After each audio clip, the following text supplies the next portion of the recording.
You know, black comedians were always the real news.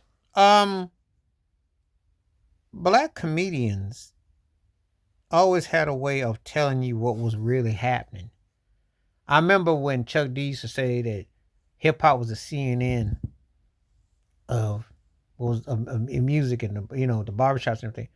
Black comedians were the news.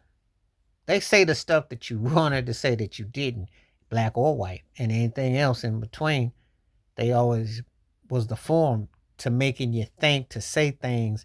And the comedy of it could be very raw, but it had a way of talking to you. You listen to what I call the scientists of the comedy, how they break down the human common denominators, the separations racially, uh, the difference between the sexes and the ages, and how people formulate and think about stuff.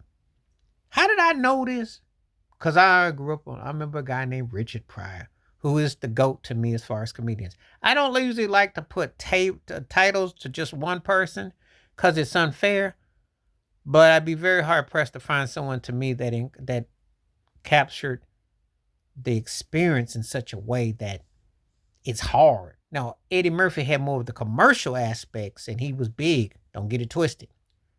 Pryor voice and Pryor's presentation, honesty, expressions, building the barriers of the old and the new is why I say that about him. But Red Fox has strong claim. Paul Mooney, there's quite a few.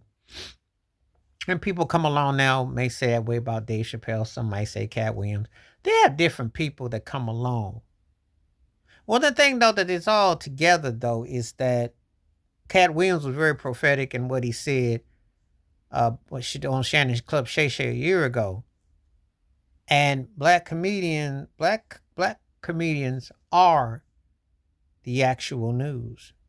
They really do talk from what a perspective was happening, Just saying. Cause like whatever's happening in the culture or something, black comedians always are like dialed in and like what's the pulse of the moment. They are the real news.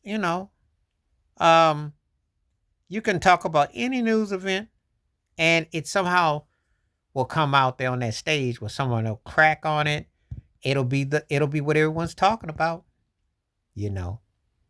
It'll be what everyone is kind of thinking, front and center. It's like, okay, how do we get a read on this and how we divide on this and where we gonna go with this and you know, that's the real deal. Whenever you want to really get a matter of the situation, I'm not saying that white comedians aren't funny and don't have their place because there are quite a few. Well, black comedians were used in a way where they split in such a way that with the rise of the context was speaking on issues that you don't hear white comedians talk about. When we talk about race, sex, politics, religion, you get black comedians who can go all the way deep, got stories, and it's done in such a way that people are like, "Whoa!" It's poetic, it's music. It is really a reflection of so much that's going on. That's one of the things that black comedians have been able to do. They've been like the news to a lot of people because talk about a wide range of topics that really do tap into so much that so for a lot of people they don't get to experience being around someone black. They don't experience what that interaction is like. But then they also see stuff on the news and then it's like, oh, they think like, oh, whoa. Yeah, how it hits, how it breaks. So anyway, that's my thoughts and takes on that. I always have said black comedians are the real news. You get the real balance of what's happening in the world, especially when you hear black comedians who can really go in on it, bring the humor and some edge, but got a way of saying it in a way that everybody can relate to. You can't even deny it. Please like, subscribe, welcome thoughts, comments, and I do respond. Thank you. Wash your hands. Keep your mind clear. Watch out for another share it if you like. Hit that membership because when you do requests like this, I bring forth. Stay safe, stay blessed, stay true, stay woke, stay free. I'm out one time. Peace.